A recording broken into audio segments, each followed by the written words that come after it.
Hello नमस्कार। मैं दीपिका सेठ आप सभी का अपने चैनल पे मैं स्वागत करती हूँ। उत्तर प्रदेश लोक सेवा आयोग ने जीडीसी की वैकेंसी असिस्टेंट प्रोफेसर की वैकेंसी निकाली है। कुल वैकेंसी की संख्या है 1253।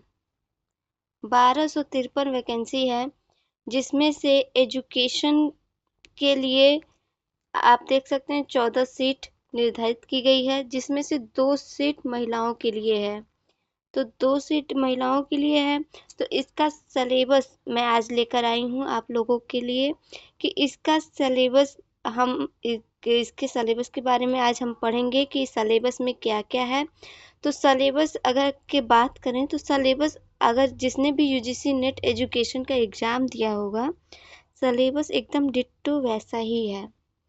जो भी एजुकेशन नेट का एग्ज़ाम दिया है वैसे ही सिलेबस है, वही 10 यूनिट्स हैं, उसी के बारे में पढ़ना है। हाँ, कुछ चीज़ें थोड़ी बहुत अंतर मिलेगी क्योंकि इसमें क्वेश्चन पूछने का तरीका थोड़ा दूसरा होता है। यूजीसी नेट का क्वेश्चन पूछने का तरीका दूसरा होता है। उसमें थोड़े घुमा फिरा के नेट में क्वेश्चन किए जाते हैं। इसमें आपके एकदम फैक्ट वाले क्वेश्चन किए जाएंगे और परिभाषाएं और मेन चीज़ इसमें जो विद्वानों द्वारा दी गई, मनोवैज्ञानिकों द्वारा दी गई जो परिभाषाएं हैं ना, इसमें पूछी जाती हैं, जो कि यूजीसी नेट में बहुत कम 1-2 पूछा जाता है, लेकिन इसमें कम से कम आपको 7 से 8 परिभाषाएं देखने को मिलेगा। तो आइए पहले किसी भी तैयारी के लिए, किसी भी परीक्षा की तैयारी के लिए सबसे पहले उसका सिलेबस का जानकारी होना बहुत ही ज़रूरी होता है। तो सबसे पहले इसके सिलेबस का अध्ययन करते हैं आज। तो आइए देखते हैं सबसे पहला यूनिट।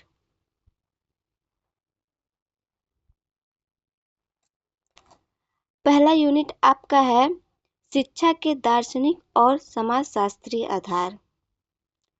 इसके अंतर्गत ये पॉइंट, ये यूनिट जो है आपको देखेंगे अगर यूजीसी नेट का सिलेबस निकाल के, तो उसमें भी ये मिलेगा आपको। तो इसके अंतर्गत हम लोग को पढ़ना है कि दर्शन के भारतीय स्कूल जैसे वैदिक काल में कैसे पढ़ाई होती थी, सांख्य योग, वेदांत, बौद्ध धर्म, इनके शैक्षिक उद्देश्य क्या हैं, बौद्ध और वैध ज्ञान प्राप्त करने के तरीके के विशेष संदर्भ में, और कुछ इसमें विचारकों को भी पढ़ना है। जैसे कि यूजीसी नेट का अगर देखेंगे तो उसमें आपको कुछ ज़्यादा विचारकों को पढ़ना है, लेकिन इसमें थोड़ा कम है। तो इसमें आपको मेनली पढ़ना है स्वामी विवेकानंद जी को, रविन्द्रनाथ टैगोर जी को, महात्मा गांधी जी को, पंडित मदन मोहन मालवीय जी को। ठीक है, इसमें आपको इन विचारकों को का योगदान पढ़ना है, उनका शिक्षा के क्षेत्र में क्या योगदान है वो पढ़ना है, उनकी शिक्षा के प्रति विचार क्या थे ये पढ़ना है। ठीक, आगे दूसरा पॉइंट अगर देखें तो दर्शन के पश्चिमी स्कूल, मतलब कि जो आपके पश्चिमी स्कूल में आते हैं आदर्शवाद, यथार्थवाद, प्रकृतिवाद, ये सब जो हैं, ये सब आपको अच्छे से पढ़ने हैं कि और व्यवहारवाद, कि अगर पूछ दिया जाए कि प्रकृतिवाद के जनक कौन है, यथार्थवाद के जनक कौन है, तो ये सब आप लोग अगर यूजीसी नेट की तैयारी किए होंगे तो इसको आप बेहतर समझते होंगे। यूजीसी नेट की ही बात नहीं है, ये चीज़ें आपको बीए एजुकेशन से भी पढ़े होंगे, तो उसमें भी आपको देखने को मिलेगा। बीए में है, एमए में है, बीएड में है, एमएड में है, यहाँ तक कि बीटीसी में भी आपको ये चीज़ें देखने को मिलेगी। तो इसके बाद ये चीज़ें नॉर्मल है। इसके बाद है और सूचना, ज्ञान और प्रज्ञा के विशेष संदर्भ के साथ शिक्षा में उनका योगदान। नेक्स्ट है शैक्षिक एवं सामाजिक संस्थाएं। सामाजिक संस्थाओं और उनके कार्य। अब सामाजिक संस्था की बात हो रही है, यहाँ पे जो सामाजिक संस्था दिया गया है, अगर इसकी बात हो रही है तो उसमें सामाजिक संस्था के रूप में मुख्य रूप से देखा जाता है किसको, आपके परिवार को, विद्यालय को और समाज को देखा जाता है। ये आपकी सामाजिक संस्थाएं हैं। ठीक है, तो इनकी संकल्पना, और प्रकार, अब सामाजिक आंदोलन की संकल्पना, ये सब इसके बारे में पढ़ना है। द है आपका समाजीकरण और शिक्षा, शिक्षा और संस्कृति, शिक्षा और सामाजिक परिवर्तन, मतलब इन दोनों में संबंध आपको बताना है कि सामाजिकरण में शिक्षा का क्या संबंध है, शिक्षा का संस्कृति से क्या संबंध है, शिक्षा का सामाजिक परिवर्तन से क्या संबंध है। इसका आपको, इसके बारे में आपको पढ़ना होगा कि क्या संबंध है। भारतीय, नेक्स्ट है, आगे देखेंगे तो भारतीय संविधान में प्रतिस्थापित राष्ट्रीय मूल्य समाजवाद, धर्मनिरपेक्ष, न्याय, स्वतंत्रता, लोकतंत्र, समानता, शिक्षा के विशेष संदर्भ में। यहाँ पे ये कहा जा रहा है कि आपके भारतीय संविधान में शिक्षा के विशेष संदर्भ में समाजवाद को लेकर, धर्मनिरपेक्षता को लेकर, न्याय, स्वतंत्रता, लोकतंत्र को क्या कहा गया है, क्या बताया गया है। ठीक है, इसके बारे में आपको पढ़ना होगा। ठीक, नेक्स्ट है टॉपिक आपका दूसरा, इकाई दूसरे की बात करें तो शिक्षा का इतिहास, राजनीति और अर्थशास्त्र। अगर राजनीति की बात करें हम लोग, अगर शिक्षा के इतिहास, राजनीति और अर्थशास्त्र की बात करें तो इसमें देखिए समितियों को पढ़ना है, शुरू से लेके लास्ट तक की समितियों को। लेकिन इसमें आपको देखिए देखने को मिलेगा, तो इसमें अगर आपको अच्छे से जानकारी करनी है तो आपको शुरू की भी समितियां याद होनी चाहिए। इसमें आपको तो कोठारी कमीशन से स्टार्ट किया है, जैसे यहाँ पे दे दिया आपका कोठारी कमीशन दे दिया, आपके राष्ट्रीय शिक्षा नीति दे दी, और आपका दे दिया प्रोग्राम ऑफ एक्शन दे दिया। तो ये सब जो चीजें हैं ना, आपको पता तो है मतलब कि क्या है, लेकिन आपको मैकाले का भी पता होना चाहिए, वुडवर्थ का मतलब वुड वैच का भी पता होना चाहिए, और हंटर आयोग भी पता होना चाहिए, हर्टांग आयोग का भी पता होना चाहिए। तब आप लाइन बाय लाइन आपको याद भी रहेगा, आपको कैसे पढ़ना है ये भी पता रहेगा। खैर, आपके सिलेबस में पहले जो दिया गया है उसको अच्छे से आप नोट्स बनाएं, उसको अच्छे से लिखें। तो इसमें है शिक्षा के लिए समितियों और आयोग का योगदान। तो इसमें आपको दिया है कोठारी कमीशन, राष्ट्रीय शिक्षा नीति, प्रोग्राम ऑफ एक्शन, सबका डेट भी आपको याद होना चाहिए, डेट बहुत इंपॉर्टेंट होता है, ये मैं आपको नोट के रूप में बता रही हूँ। ठीक है, शिक्षक शिक्षा के लिए राष्ट्रीय पाठ्यचर्या का ढांचा, न्यायमूर्ति समिति रिपोर्ट 2012, और आपका है एनसीटीई 2014। इस 2014 में ही आपका बीएड जो है 1 साल से 2 साल का किया गया था, एनसीटी के ही माध्यम से किया गया था, एनसीटी द्वारा ही किया गया था। ठीक है, आगे है आपका भारतीय पारंपरिक ज्ञान के माध्यम से शिक्षा का भारतीयकरण, राष्ट्रीय शिक्षा नीति। देखिए ये आपका नया ऐड हुआ है। ठीक, ये आपका अगर कहा जाए तो सिलेबस में कुछ चेंज हुआ है तो ये ही हुआ है। ठीक है, कि आपका सिलेबस में कुछ चेंज होता है, इसमें आपका क्या एनईपी जोड़ा गया है, एनईपी के बारे में। तो उसकी आपको विशेषता, दृष्टि, संरचना और स्कूली शिक्षा में परिवर्तन, उच्च शिक्षा के नियामक प्रणाली को बदलना। ठीक, इतना आपको एनईपी के बारे में पढ़ना है। नेक्स्ट है आपका शिक्षा के अर्थशास्त्र। अब अर्थशास्त्र का मतलब ये नहीं कि आपको अर्थशास्त्र के बारे में पढ़ना है, आपको शिक्षा से रिलेटेड अर्थशास्त्र के बारे में पढ़ना है कि अर्थ मतलब क्या होता है, पैसा। ठीक, पैसे के बारे में कि आप कोई मतलब संस्था खोलेंगे या किसी शिक्षा में आप पैसा लगा रहे हैं तो आपको क्या बेनिफिट मिल रहा है।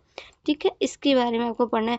तो शिक्षा के अर्थशास्त्र की अवधारणा, शैक्षिक वित्त की अवधारणा, सूक्ष्म और बृहद स्तरों पर शैक्षिक वित्त पोषण, बजट, जब आप शिक्षा का कुछ बना रहे हैं तो उसका पहले बजट बनाएंगे ना, तो उस बजट के बारे में पढ़ना है। और वित्त पोषण की अवधारणा, सभी के लिए सस्ती और गुणवत्तापूर्ण शिक्षा। ठीक है, ये है आपके यूनिट 2 में, जो कि है शिक्षा का इतिहास, राजनीति और अर्थशास्त्र में। तो नेक्स्ट यूनिट देखते हैं आपका इकाई 3। तो इकाई 3 में है आप लोगों का, अब देखिए इकाई 3 है आपका शिक्षार्थी और अधिगम। ये आपका जो पूरा का पूरा है ना, ये बहुत ही इम्पोर्टेंट है। यूपी टेट के अगर दृष्टि से देखा जाए, सी टेट की दृष्टि से देखा जाए, यूजीसी नेट की दृष्टि से देखा जाए, या आपकी ये असिस्टेंट प्रोफेसर की वैकेंसी की दृष्टि से देखा जाए, ये बहुत ही इम्पोर्टेंट है। और इसके बारे में अगर जिसने यूपी टेट की तैयारी की होगी, सी टेट की तैयारी की होगी, ये इसके बारे ये इन सभी की चीज़ों के बारे में जानता होगा अच्छे से। तो जैसे कि है इसमें पहला पॉइंट अगर देखा जाए तो बुद्धि और विकास।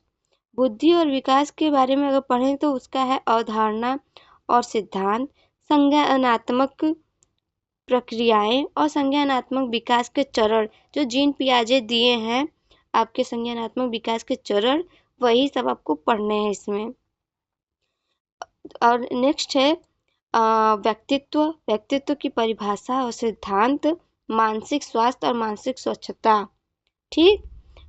नेक्स्ट है आपका एकात्मक के एकाधिक और एक बुद्धिमत्ता दृष्टिकोण, सामाजिक बुद्धिमत्ता की अवधारणा, बहुबुद्धिमत्ता, भावनात्मक बुद्धिमत्ता, स्टर्नबर्ग गार्डन इंटेलिजेंस का सिद्धांत। देखिए इनके बुद्धि का सिद्धांत भी कुछ इसमें पढ़ना है, तो आपको ध्यान देना है। आगे है आपका समस्या समाधान की अवधारणाएं, आलोचनात्मक चिंतन, मेटा अनुभूति मतलब मेटा कॉग्निटिव से रिलेटेड यहाँ कह रहा है कि संज्ञान के बारे में संज्ञान करना। ठीक है। आगे है रचनात्मकता द्वारा बुद्धिमत्ता सिद्धांत। ठीक। ये बुद्धि से रिलेटेड आपके थे, तो इसमें आपको शुरू से लेके ये नहीं पढ़ना कि पहले तो बुद्धि का, अगर आप नोट्स बनाएंगे तो पहले लिखेंगे बुद्धि का अर्थ क्या है। बुद्धि में पर जो मनोवैज्ञानिकों ने परिभाषाएं जो मुख्य मुख्य दी हैं उसको लिखना होगा, और फिर इसके जो ये सिलेबस है उसके बारे में लिखना होगा। उसमें बुद्धि लब्धि, उसमें जो स्तर दिए गए हैं सब आप अच्छे से नोट्स बनाने होंगे, तब आपका ये मतलब कंप्लीट माना जाएगा। आप ठीक है, बेहतर है कि आप सिलेबस के अकॉर्डिंग चलेंगे, लेकिन ज़रूरी नहीं है कि हर चीज़ आप सिलेबस के अकॉर्डिंग ही चलें, कुछ अपनी तैयारी भी बेहतरीन रखनी चाहिए। आगे है में अधिगम सिद्धांत। अधिगम अर्थात सीखने का सिद्धांत, अधिगम के सिद्धांत, व्यवहारवादी, संज्ञानात्मक और सामाजिक अधिगम सिद्धांत। सामाजिक अधिगम को प्रभावित करने वाले कारक कौन कौन से हैं? सामाजिक अक्षमता, सामाजिक क्षमता, सामाजिक अनुभूति की धारणा, सामाजिक संबंधों और सामाजिककरण लक्ष्यों को समझना। ठीक। ये सामाजिक मतलब सिद्धांत आपका अधिगम से रिलेटेड हो गया। नेक्स्ट है आपका मार्गदर्शन। यहाँ से ध्यान दीजिएगा, मार्गदर्शन और परामर्श, ये बहुत ही इम्पोर्टेंट चैप्टर है आप लोगों का, मार्गदर्शन और परामर्श। मार्गदर्शन परामर्श के अंतर्गत हम लोग पढ़ेंगे कि मार्गदर्शन की प्रकृति क्या है, उसके सिद्धांत क्या है, आवश्यकताएं, मार्गदर्शन के प्रकार के अंतर्गत हम लोग पढ़ेंगे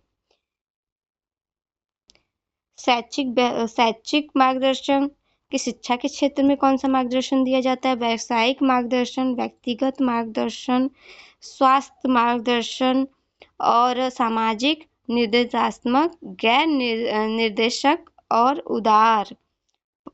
ठीक, इसके बारे में पढ़ना है। आगे है परामर्श के दृष्टिकोण, संज्ञानात्मक व्यवहार, एल्बर्ट एलिस, REBT। कुछ इसमें मतलब कि सिद्धांत भी दिए गए हैं, वो भी किसी के अकॉर्डिंग वो भी पढ़ना है। REBT और मानवतावादी व्यक्ति केंद्रित परामर्श कार्ल रोजर्स के अनुसार, ये बहुत इंपॉर्टेंट है कार्ल रोजर्स का। नेक्स्ट है आगे अगर पढ़ेंगे तो परामर्श के सिद्धांत के अंतर्गत हम लोग पढ़ेंगे व्यवहारवादी, तर्कसंगत, भावनात्मक और वास्तविकता। ठीक, ये आपका इकाई 3 है जो कि हर एग्जाम के लिए इम्पोर्टेंट है। आइए आगे देखते हैं। चौथा आपका है शिक्षक और शिक्षक शिक्षा, अर्थात कि शिक्षक के बारे में पढ़ेंगे, क्योंकि आप कल को क्या बनेंगे, असिस्टेंट प्रोफेसर बनेंगे या सुपर टेट पास करके टीचर बनेंगे या असिस्टेंट प्रोफेसर का अगर हम लोग सिलेबस देखें तो असिस्टेंट प्रोफेसर क्या करता है, पढ़ाता ही है, लेक्चर देता है, तो वो एक शिक्षक के रूप में होता है। शिक्षक को कैसा होना चाहिए और शिक्षक का शिक्षा कैसा होना चाहिए, तो उसके बारे में भी आपके सिलेबस में दिया गया है, उसके बारे में आपको पढ़ना है। कुछ इसमें आपको क्या कहते हैं, कुछ मॉडल्स भी होंगे और कुछ मतलब कि सिलेबस आपको अच्छे से इसको देखना है। तो आगे इसमें देखते हैं शिक्षक शिक्षा का अर्थ। शिक्षक शिक्षा का अर्थ देखेंगे, प्रकृति देखेंगे, दायरा देखेंगे। ठीक है, प्रकृति देखेंगे, दायरा देखेंगे, अर्थ भी देखेंगे। आगे है शिक्षक शिक्षा कार्यक्रम के प्रकार, शिक्षक शिक्षा के मॉडल, व्यवहारवादी योग्यता आधारित और पूछताछ उन्मुख शिक्षक शिक्षा मॉडल। ठीक, वह है आपका सेवाकालीन शिक्षा की संकल्पना। सेवाकालीन अर्थात कि जो इस समय सरकारी नौकरी कर रहे हैं, जो सेवाकालीन हैं, जो सेवा दे रहे हैं अपना, उनकी संकल्पना, आवश्यकता, उद्देश्य और कार्य क्षेत्र। सेवाकालीन अध्यापक का संगठन और तरीका, जिला, राज्य और राष्ट्रीय स्तर, DIED मतलब डायट, सीमेट, NSCERT, जो कि ये सब शिक्षक शिक्षक शिक्षा के लिए कार्यक्रम प्रस्तुत करते हैं। SCERT द्वारा ही आपकी बुक दी जाती है। डाइट के यहाँ आपकी ट्रेनिंग की जाती है डाइट के द्वारा। तो ये सब चीज़ें आपको याद होनी चाहिए। अगर आपको सिलेबस अच्छे से याद होगा ना, तो आपको बहुत चीज़ ऑटोमेटिक चीज़ें आएंगी डायरेक्ट। कि डाइट, अब जब डाइट से पूछा जाता है तो डाइट का स्थापना कब हुई है, डाइट का फुल फॉर्म क्या है, डाइट का कार्य क्या है, तो इन सब चीज़ों के बारे में आपको पता होना चाहिए। आप जब नोट्स बनाएंगे तो इसको अच्छे से विस्तृत रूप में लिखेंगे सब चीज़। ठीक है, SCERT, NCERT, NCTE, UGC। देखिए यूजीसी के बारे में भी पढ़ना है, क्योंकि आप उच्च शिक्षा प्राप्त कर, अगर आप बनेंगे तो असिस्टेंट प्रोफेसर बनेंगे ना, उच्च पद पे बनेंगे, तो आपको इन सब के बारे में पढ़ना है। पर आगे देखेंगे, पर सेवाकालीन अध्यापक शिक्षा की एजेंसियों और संस्था सेवाकालीन अध्यापक शिक्षा कार्यक्रम की योजना बनाने में प्रारंभिक विचार, उद्देश्य, अवधि, संसाधन और बजट। ठीक, आगे आपका पेशे और व्यावसायिकता की अवधारणा। एक पेशे के रूप में शिक्षण, शिक्षकों की व्यावसायिक नैतिकता, शिक्षक विकास को प्रभावित करने वाले व्यक्तिगत और प्रासंगिक कारक, गुणवत्ता। शिक्षक शिक्षा में नवाचार, नए नए तरीके से जो शिक्षक शिक्षा में नवाचार भी बहुत जरूरी है। शिक्षक शिक्षा में नहीं, हर चीज़ में नवाचार आपको लाना चाहिए एक टीचर के रूप में। ठीक है, शिक्षक शिक्षा में नवाचार। आगे है NAP, जो कि राष्ट्रीय शिक्षा नीति 2020 और शिक्षक, ये आपका टाइटल है द का। तो इसके अंतर्गत हम लोग पढ़ेंगे शिक्षक और मार्गदर्शक, शिक्षकों के लिए राष्ट्रीय व्यावसायिक मानक। ठीक, उसके अंतर्गत पढ़ेंगे NPST ITEP, एक नई पहल 2023 का NCF और शिक्षक सतत। देखिए ये सब ना नई चीज़ें हैं, ये सब ऐड किया गया है, नया सिलेबस एक तरह से मानेंगे इसको। ठीक, तो नई चीज़ें अपडेटेड होकर ऐड हुई हैं, तो मतलब नई चीज़ें आपको पढ़नी है, बचना नहीं है, भागना नहीं है। जैसे कि हम लोग NCF पढ़ते हैं 2005 का ना, तो 2022 में भी एक NCF आया है, बच्चों से ECC के लिए रिलेटेड आया है। अब ये टीचर के, अब ये जो है आपका NCF टीचर से रिलेटेड है, तो इसके बारे में भी आपको पढ़ना है। ठीक है, तो NCF आगे, और शिक्षक सतत व्यावसायिक विकास CPD और करियर प्रबंध और प्रगति CMP। ठीक, ये आपका हो गया चौथा यूनिट, जो कि बहुत ही बेहतरीन यूनिट है, क्योंकि शिक्षक के बारे में, इसके बारे में बताया गया है कि आपको शिक्षक कैसे बनना है, आप क्या क्या करेंगे। ठीक है, आगे है आपका पांचवा यूनिट। पांचवा है आपका पाठ्यचर्या कैरिकुलम से रिलेटेड, ठीक है, कि किसी कैरिकुलम का निर्माण, इसके बारे में क्या मतलब निर्माण जब होता है तो क्या सोचा जाता है, सरकार क्या सोच के मतलब कैरिकुलम बनाती है, क्या चीज है, ठीक है, इसके बारे में देखते हैं। पाठ्यचर्या की अवधारणा और सिद्धांत।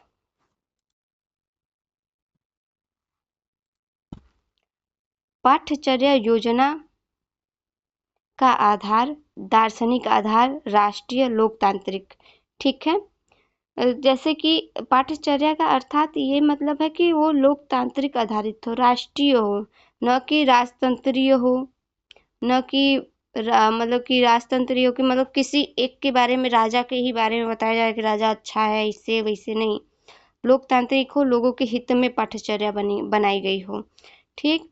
आगे है समाज शास्त्रीय आधार, सामाजिक सांस्कृतिक पुनर्निर्माण। मनोवैज्ञानिक आधार, बच्चे के मनोविज्ञान के आधार पर हो, बच्चे शिक्षार्थी की आवश्यकताएं और रुचियों के बारे में ध्यान रखता हो। आगे है राष्ट्रीय स्तर के वैधानिक निकायों की भूमिका, पाठ्यक्रम विकास में यूजीसी, एनसीटीई और विश्वविद्यालय, ठीक है, इनके बारे में, क्योंकि ये लोग भी जो मतलब कि मुख्य भूमिका निभाते हैं पाठ्यचर्या निर्माण में, ठीक है। आगे आपका पाठ्यक्रम को बढ़ाने में अनुदेशात्मक प्रणाली, अनुदेशात्मक मीडिया, निर्देशात्मक तकनीक और सामग्री लेन देन। पाठ्यचर्या के मूल्यांकन, ठीक, लेन देन, इतना है। फिर आगे पॉइंट है आपका पाठ्यचर्या के मूल्यांकन के दृष्टिकोण, इसके अंतर्गत पढ़ेंगे पाठ्यचर्या और निर्देश दृष्टिकोण। अब उसमें है आपका अकादमिक और योग्यता आधारित दृष्टिकोण, ठीक। आगे आपका पाठ्यचर्या परिवर्तन का अर्थ, पाठ्यचर्या में जब कुछ परिवर्तन होता है तो उसका अर्थ और प्रकार, पाठ्यक्रम परिवर्तन को प्रभावित करने वाले कारक, पाठ्यक्रम परिवर्तन और सुधार में छात्रों और शिक्षकों और शैक्षिक प्रशासकों की भूमिका। ये है आपका छोटा सा यूनिट है लेकिन महत्वपूर्ण यूनिट है। तो ये आपका हो गया 5वां। आगे चलते हैं आपके 6ठे यूनिट पे। छठे है आपका अनुसंधान शोध से रिलेटेड आपका ये यूनिट है, जो कि थोड़ी बड़ी लग रही होगी देखने में लेकिन बहुत इम्पोर्टेंट है।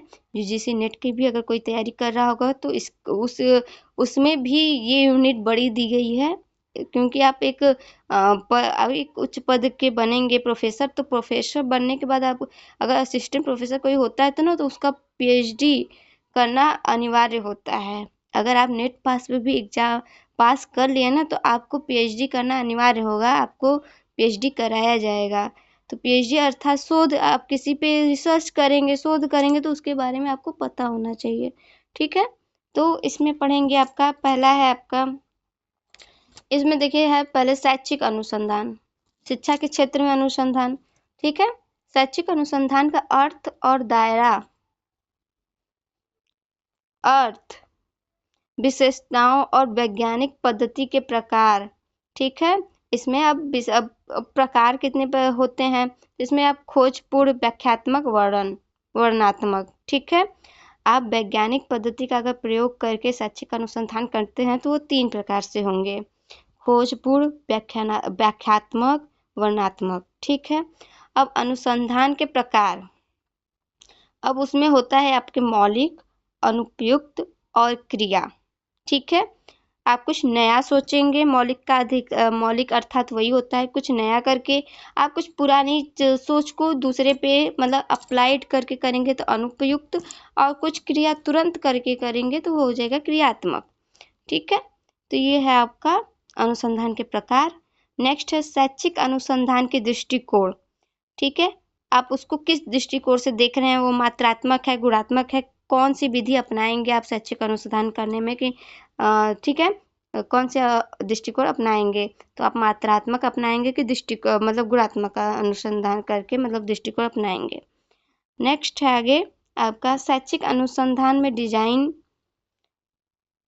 तो डिजाइन के अंतर्गत हम लोग पढ़ेंगे वर्णनात्मक, प्रायोगिक और ऐतिहासिक। ये 3 चीज अप्लाई करके आप शैक्षिक अनुसंधान को डिजाइन कर सकते हैं। ठीक, आगे आपका ब चर। चर का अर्थ, चर मतलब वेरिएबल होता है। चर, चर का अर्थ चर के प्रकार।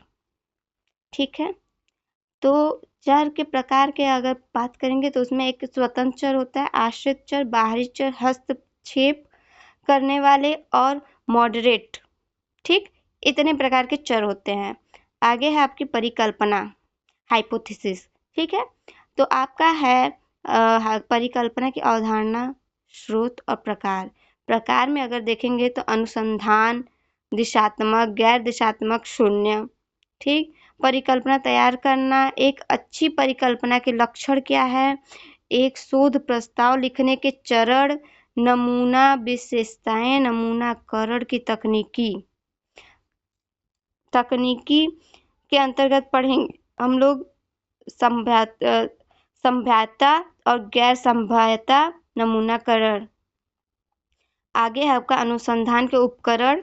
ये उपकरण आपके बहुत इम्पोर्टेंट है, क्योंकि शोध, जब भी आप कोई शोध करें तो उसकी आपकी वैधता देखी जाती है, विश्वसनीयता देखी जाती है। ठीक है, तो इसके बारे में आपको अच्छे से पता होना चाहिए। तो अनुसंधान के उपकरण के अंतर्गत है वैधता, विश्वसनीयता और एक उपकरण का मानकीकरण। उपकरण के प्रकार में देखेंगे तो आप कौन उपकरण, जो आप उपकरण यूज करेंगे वो कितने प्रकार के होते हैं, तो वो है आपके रेटिंग स्केल, रवैया, पैमाना, प्रश्नावली, योग्यता, उपलब्धि परीक्षण, सूची। ठीक है, ये आपके हो गए उपकरण के प्रकार। आगे है अनुसंधान की तकनीकी। अब अनुसंधान की तकनीकी के अंतर्गत हम लोग पढ़ेंगे अवलोकन, साक्षात्कार और प्रोजेक्टिव तकनीक। आगे है मापने के प्रकार। ठीक, ये आपका जो है ना, ये यूजीसी नेट का फेवरेट है। ये हर एग्जाम का, यूजीसी नेट का ही नहीं, ठीक है, मैंने तो दिया है तो इसलिए मैं बता रही हूँ, लेकिन मैंने सीटेट भी दिया है, यूपी टेट भी दिया है, सब दिया है, तो उसमें ये क्वेश्चन इससे रिलेटेड जरूर आते हैं, तो ये आपको अच्छे से पता होना चाहिए। तो मापने के प्रकार, नाम मात्र, क्रमिक, अंतराल और अनुपात।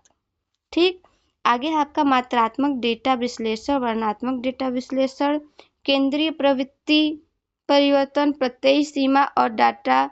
यहाँ से अगर बात करें तो आपको कुछ सांख्यिकी भी चल रही है। ठीक है, केंद्रीय डाटा प्रवृत्ति के परिवर्तनशीलता, प्रत्ययी सीमा और डाटा चित्रमय प्रस्तुति के उपाय। ठीक, ये आपके हो गए। नेक्स्ट है आपके परिकल्पना परीक्षण। परिकल्पना परीक्षण दो तरह के होते हैं, एक होता है त्रुटि 1, एक होता है त्रुटि 2। ठीक है, प्रकार 1 और प्रकार 2 त्रुटियां होती हैं। महत्व के स्तर, अब यहाँ होता है सांख्यिकीय परीक्षण की शक्ति और प्रभाव, आकार, पैरामेट्रिक तकनीक, गैर पैरामेट्रिक तकनीक। ठीक है, इसके बारे में आपको पढ़ना है। है आपका गुणात्मक अनुसंधान डिजाइन। इसके अंतर्गत है आपका ग्राउंडेड थ्योरी डिजाइन। अब इसके अंतर्गत हम पढ़ेंगे क्या कि ग्राउंडेड थ्योरी डिजाइन के प्रकार क्या है, विशेषता क्या है, डिजाइन क्या है, केस स्टडी क्या है। अब केस स्टडी भी पढ़ेंगे तो उसके अंतर्गत पढ़ेंगे कि केस स्टडी का अर्थ क्या है, विशेषताएं क्या है, उसके घटक क्या है। ठीक है, निर्वंश विज्ञान का अर्थ क्या है, विशेषता क्या है, अंतर्निहित अवधारणाएं, मिश्रित विधि डिजाइन। ठीक है, की विशेषताएं क्या है, मिक्स्ड मेथड जिसे कहते हैं उसकी क्या है, विशेषताएं क्या है, एमएम डिजाइन क्या है। ठीक,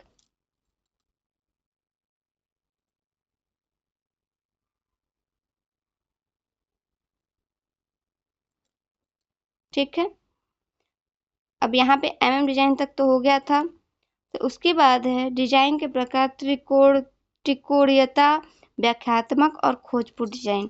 ठीक है, ये आपके शोध के थोड़ा आपको लंबा लगेगा, ये इसका मतलब क्या कहते हैं, ये यूनिट आपको थोड़ा लंबा लगेगा, लेकिन बहुत इंपॉर्टेंट रहता है, इससे क्वेश्चन सीधे सीधे आते हैं। ठीक है, अगर आपके तो अगर बात करें परिकल्पना परिसर के प्रकार आपके जो है, इससे भी बहुत क्वेश्चन आते हैं, आपके त्रुटियों से भी क्वेश्चन आते हैं, तो सीधे सीधे क्वेश्चन देखने को मिलते हैं। इसमें सांख्यिकी भी है, तो उससे भी रिलेटेड क्वेश्चन आते हैं कि आपके बहुलक से, माध्यांक से, माध्यमिक से, इन सब से भी क्वेश्चन आते हैं। तो इसको भी पढ़ना, मतलब आपको 10 यूनिट अच्छे से तैयार होगा तभी आप, सीट कितनी है, 14 है, तो आपकी तैयारी भी उस हिसाब से होनी चाहिए कि आपको ये नहीं कि मुझे सांख्यिकी नहीं पसंद है तो मैं नहीं पढ़ूंगी, तो ये बात नहीं होनी चाहिए अंदर। आपको हर चीज आनी चाहिए, तब आप 14 सीट में से मतलब उम्मीद कर सकते हैं तब ना कि आपका हो जाएगा। तो आपको हर चीज में एकदम परफेक्ट, एकदम मास्टर माइंड होना है, ठीक है। आगे है आपका 7वां यूनिट, शिक्षा शास्त्र, एंड्रोलॉजी, एंड्रोगॉगी और मूल्यांकन, ठीक है। शिक्षा शास्त्र, इसका सिलेबस देखते हैं इस यूनिट का। तो शिक्षा शास्त्र शैक्षणिक विश्लेषण, अवधारणा और चरण, महत्वपूर्ण शिक्षा शास्त्र, शिक्षक शिक्षा में अर्थ, आवश्यकता और इसके निहितार्थ, शिक्षा में एंड्रोगॉजी की अवधारणा, ठीक है।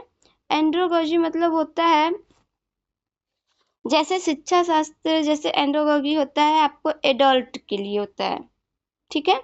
एंड्रोगॉजी मतलब पौध शिक्षा से रिलेटेड होता है, जैसे होता है आपका पेडागॉजी, वैसे होता है एंड्रोगॉजी गॉजी, ठीक है। तो उस वो पेडागॉजी तो आपका होता है बाल विकास से रिलेटेड, लेकिन एंड्रोगॉजी जो होता है वो आपका प्रौढ़ शिक्षा से रिलेटेड होता है, ठीक है। ये आपको ध्यान होना चाहिए कि एंड्रोलॉजी का मतलब क्या है, ठीक है। इसका दूसरा ब देखेंगे तो आकलन का अर्थ क्या है, प्रकृति दृष्टिकोण। अब देखिए ये जो आपको दिया गया है ना ब्रैकेट में, सीखने के लिए आकलन, सीखने का आकलन और सीखने के रूप में आकलन, तो इस सब का आपको मतलब पता होना चाहिए कि सीखने के लिए आकलन कि आप जो सिखाएंगे उसका आकलन, अब जो सिखा चुके हैं सीखने का आकलन, उसका क्या मतलब है, सीखने के रूप में आपने सीख लिया है, उसके रूप में कौन सा मतलब फिर आकलन, तो ये सब चीजें आपको पता होनी चाहिए अच्छे से। आगे है आपका प्रदर्शन मूल्यांकन, समीक्षा और समग्र विकास के लिए ज्ञान का विश्लेषण, ठीक है। ये आपका है परख, इसको शॉर्ट रूप में कहते हैं परख, ठीक है। परख भी नया लॉन्च हुआ है आपका, ये NAP 2020 से ही लिया गया है इसमें, ठीक है। तो इसके बारे में भी आपको जानकारी होनी चाहिए। आगे है आपका शिक्षा में एंड्रोगॉजी की में मूल्यांकन, इंटरेक्शन विश्लेषण, फैडलर्स का इंटरेक्शन विश्लेषण। इसमें देखिए फैडलर्स का जो शिक्षा इंटरेक्शन है ना, इसमें शिक्षक और छात्र के बीच में जो वार्तालाप है वही इंटरेक्शन की बात हो रही है, ठीक है। 10 स्टेप दिए हैं इन्होंने फैडलर्स ने, तो आपको याद होने चाहिए अच्छे से। शिक्षक मूल्यांकन के लिए मापदंड, अब उनके लिए मापदंड क्या है, अब उसके अंतर्गत हम लोग पढ़ेंगे उत्पाद, प्रक्रिया और प्रेसिज मापदंड, स्वयं और सहकर्मी मूल्यांकन के लिए रूबिक्स। अब रूबिक्स का अर्थ क्या है, रूबिक्स आप लोग के लिए ये नया वर्ड लग रहा होगा रूबिक्स, लेकिन रूबिक्स का यूज हम पोर्टफोलियो बनाने में करते हैं। जो बच्चे का होता है ना पूरा विकास का हम लोग एक डाटा बनाते हैं, परख में भी वही काम होता है, पोर्टफोलियो बनाया जाता है बच्चे का। पोर्टफोलियो जो बनाया जाता है वो रूब्रिक्स के सहायता से ही बनाया जाता है, ठीक है। तो रूब्रिक्स का अर्थ और इसके चरण क्या होते हैं इसके बारे में आपको पता होना चाहिए, ठीक है। आगे हम लोग देखते हैं 8वां यूनिट। 8वां आपका है प्रौद्योगिकी और शिक्षा।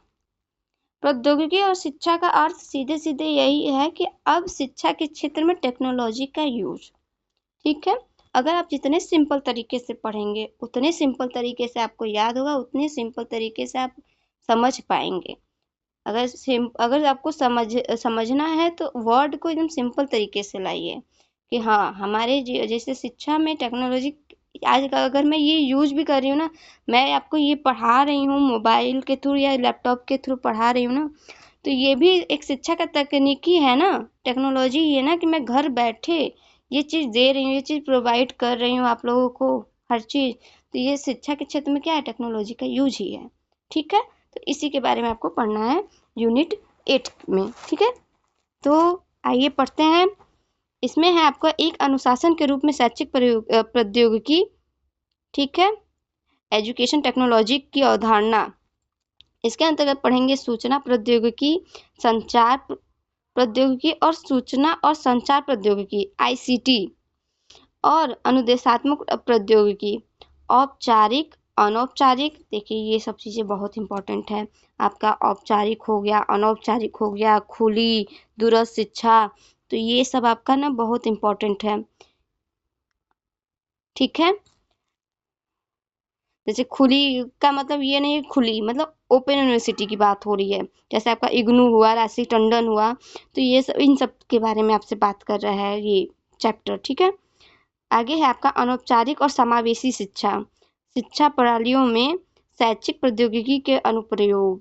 आगे आपके शिक्षा में कंप्यूटर के अनुप्रयोग, CAI, CAL, CBT, CML की अवधारणा। ये आपको सीधे सीधे आपको अगर यूजीसी नेट का सिलेबस भी उठाकर देखेंगे ना, सीधे सीधे ये लिखा हुआ सब मिलेगा।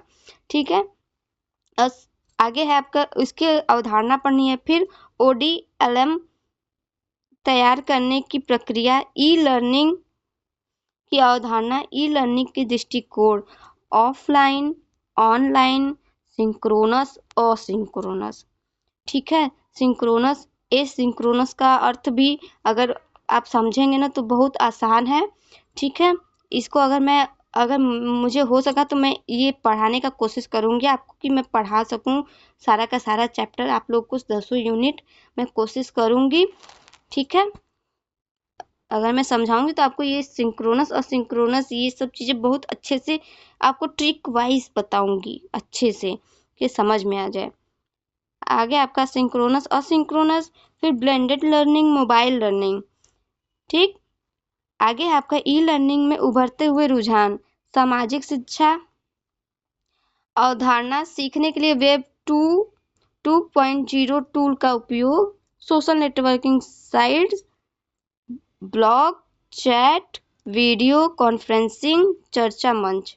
ठीक, आगे बात होती है आपकी ओपन एजुकेशन रिसोर्सेज के बारे में, OER के बारे में। फिर आगे है आपका क्रिएटिव कॉमन, ये एक चार्ट के रूप में आता है। मतलब कि क्रिएटिव कॉमन ये है कि आप अगर कुछ बना रहे हैं तो अगर किसी की कॉपी कर रहे हैं तो उसकी मान्यता आप उससे पूछ कर, या उसके मतलब इसके कुछ नियम है, कुछ कानून है जो है कि उसके अंतर्गत ही आप क्रिएटिव कॉमन का उपयोग कर सकते हैं। ठीक है, इसके बारे में भी अगर मैं पढ़ाऊंगी तो अच्छे से बताऊंगी। ठीक है, फिर मैसिव ओपन ऑनलाइन कोर्स, ई शिक्षार्थी और ई शिक्षक के लिए नैतिक मुद्दे, डिजिटल रिपोजिटरी और ऑनलाइन लाइब्रेरी, ऑनलाइन और ऑफलाइन मूल्यांकन उपकरण कौन, मतलब उसके बारे में, ऑनलाइन सर्वेक्षण उपकरण या परीक्षण जनरेट, उसके बारे में पढ़ेंगे। और अब उसका क्या है, उसका पढ़ेंगे अवधारणा और विकास, digital infrastructure, digital device, digital divide को कम करना। ठीक है, प्रौद्योगिकी के माध्यम से जीवन भर सीखना, चैट,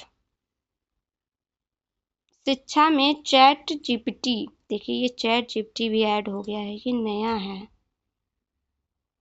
अगर बात करें तो ये चैट जीपीटी भी नया है।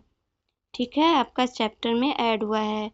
और AI प्रौद्योगिकी का समान उपयोग और सुनिश्चित करना, समान उपयोग सुनिश्चित करना। ठीक है, चैट जीपीटी भी आया, बताइए अब शिक्षा में ऐड हो गया, अब उसके बारे में भी पढ़ना है भाई।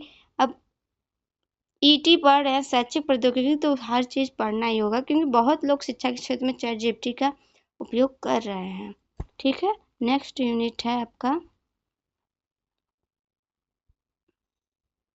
9 इसका है हेडिंग है आपका शिक्षा में प्रबंध, प्रशासन और नेतृत्व। ठीक है, शिक्षा के क्षेत्र में आपसे कहा जा रहा है कि आप शिक्षा के क्षेत्र में प्रबंध कैसे करेंगे, उसके अंदर प्रशासन कैसे करेंगे, उसका नेतृत्व कैसे करेंगे। ठीक है, छोटी सी यूनिट है लेकिन इम्पोर्टेंट है। ठीक है, तो है आपका इसमें पढ़ेंगे हम लोग शैक्षिक प्रबंध और प्रशासन, अर्थ, कार्य और महत्व, संस्थागत निर्माण और प्रबंध, SWOC, विश्लेषण संगठनात्मक वातावरण। वह है आपका शैक्षिक प्रशासन में नेतृत्व। अब नेतृत्व में पढ़ेंगे शैक्षिक प्रशासन का अर्थ, प्रकृति, नेतृत्व के दृष्टिकोण, विशेषता, परिवर्तनकारी, मूल्य आधारित, सांस्कृतिक, मनोदैहिक और करिश्माई। ठीक है, इसके बारे में पढ़ेंगे। स है आपका परिवर्तन प्रबंध। अब परिवर्तन प्रबंध के बारे में पढ़ेंगे तो उसका अर्थ क्या है, नियोजित परिवर्तन की आवश्यकता क्या है, परिवर्तन के 3 चरण मॉडल है आपका अनफ्रीज, मूविंग और रिफ्रीज। ये आपका आपके अगर ये किसने दिया है ना, कभी कभी पूछ देता है कि अनफ्रीज, मूविंग एंड रिफ्रीजिंग किसने दिया है, तो ये आपके कर्ट लेविन है। कर्ट लेविन ने ये दिया है। आगे पढ़ेंगे भारतीय और अंतरराष्ट्रीय। भारतीय और अंतरराष्ट्रीय आश्वासन एजेंसियां। अब उसका उद्देश्य क्या है, एजेंसियों की कार्य, भूमिका, पहल, राष्ट्रीय मूल्यांकन प्रत्यायन, एनसीसी, नेक के बारे में भी देखिए पूछा गया है। मतलब कि आगे है आपका प्रदर्शन संकेतक, भारतीय गुणवत्ता परिषद, QCI के बारे में पूछा है, NIRF के बारे में भी आपको पढ़ना है। ठीक है, ये आपका हो गया 9वां। और लास्ट यूनिट चलते हैं, आपका क्या है, लास्ट यूनिट में आपका समावेशी शिक्षा है। ठीक है, तो लास्ट यूनिट का नाम है आपका न्याय संगत और समावेशी शिक्षा। ये इम्पोर्टेंट है। और इसके बाद इसका अगर हम बात करें NAP 2020 का, तो NAP 2020 किस पे जोर दिया है, तो NAP 2020 ना आपके समावेशी शिक्षा पे बहुत जोर दिया है, समावेशी शिक्षा पे। ठीक है, समावेशी शिक्षा पे बहुत जोर दिया है उसने। ठीक, तो इसमें पढ़ेंगे हम लोग, तो इससे क्वेश्चन आएंगे आपके अच्छे खासे। तो आप इसको नज़रअंदाज मत, किसी भी यूनिट को आप नज़रअंदाज मत करिएगा, 10 का 10 यूनिट अच्छे से पढ़िएगा। ठीक है, तो इसमें है समावेशी शिक्षा अवधारणा, समावेशी शिक्षा की अवधारणा, सिद्धांत और लक्ष्य समूह, विविध शिक्षार्थी, हाशिए वाले समूह और विकलांग, सामाजिक आर्थिक रूप से वंचित समूह, विशेष एकीकृत, समावेशी शिक्षा के बीच अंतर, विकलांग व्यक्ति अधिनियम। ये देखिए, ये सब जो अधिनियम है आपके ना, ये सब अधिनियम बहुत इंपॉर्टेंट है। ठीक, सबके सब याद होने चाहिए अच्छे से। अधिनियम 1995, विकलांग राष्ट्रीय नीति 2006, राष्ट्रीय पाठ्यचर्या की रूपरेखा 2005, भारतीय पुनर्वास परिषद अधिनियम 1992, लिंग समावेशन निधि, विकलांग व्यक्तियों के अधिकार, RPWD।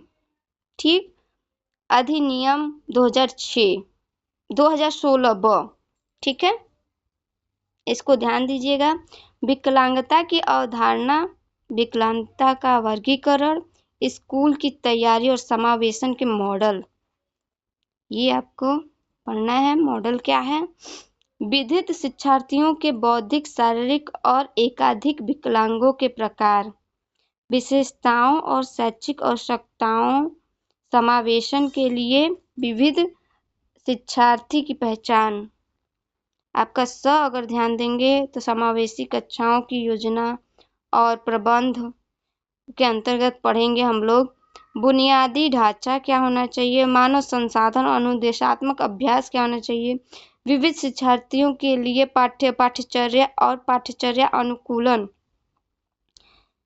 विविध शिक्षार्थियों के लिए सहायक और अनुकूलित प्रौद्योगिकी, जिसमें ID का मतलब टेक्नोलॉजी का उपयोग, क्या इसके अंतर्गत पढ़ेंगे उत्पाद क्या है, एड्स और उसके मतलब उपकरण क्या है।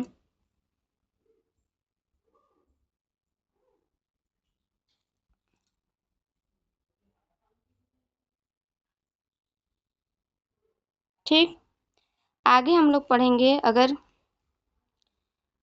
शिक्षार्थी अनुकूल प्रौद्योगिकी, एड्स हो गया, उपकरण हो गया और प्रक्रिया, व्यक्तिगत शिक्षा योजना, उपचारात्मक शिक्षण। उसके बाद है माता पिता, साथियों, पेशेवरों, शिक्षकों, स्कूल की भूमिका। ठीक है, समावेशी में शिक्षा में अगर बात देखा जाए तो इन सभी का महत्वपूर्ण योगदान होता है कि आपके आसपास माता पिता का व्यवहार, साथियों का, पेशेवर, शिक्षकों का, सबका सबका व्यवहार देखा जाता है, इसमें कैसे वो बिहेव कर रहे हैं बच्चे के साथ। ठीक है, आगे आपका देखा जाएगा तो समावेशी शिक्षा में बाधाएं और सुविधाएं। भारत में समावेशी शिक्षा की वर्तमान स्थिति और नैतिक मुद्दे। भारत में समावेशी शिक्षा के अनुसंधान रुझान। ठीक, ये आपके 10 के 10 यूनिट हैं। ये आपके एजुकेशन से रिलेटेड यूजीसी नेट का भी सिलेबस देखेंगे तो आपको बहुत चीज़ें मिलती जुलती मिलेंगी। ठीक, आपको अच्छे से तैयारी करनी है। अगर मुझसे हो पाया तो मैं आपको कराऊंगी, एक एक पॉइंट ढूंढ ढूंढ कर आपके लिए अच्छे अच्छे नोट्स लाऊंगी। मैंने खुद भी बहुत अच्छे अच्छे नोट्स बनाए हैं, लेकिन इसका भी मैं कराने की कोशिश करूंगी। ठीक है, thank you so much for watching. अगर मेरा वीडियो आपको अच्छा लगे तो लाइक ज़रूर करिएगा। अगर बहुत अच्छा लगे तो कमेंट भी ज़रूर करिएगा, शेयर भी करिएगा और मेरे चैनल को सब्सक्राइब करना न भूलिएगा। Thank you.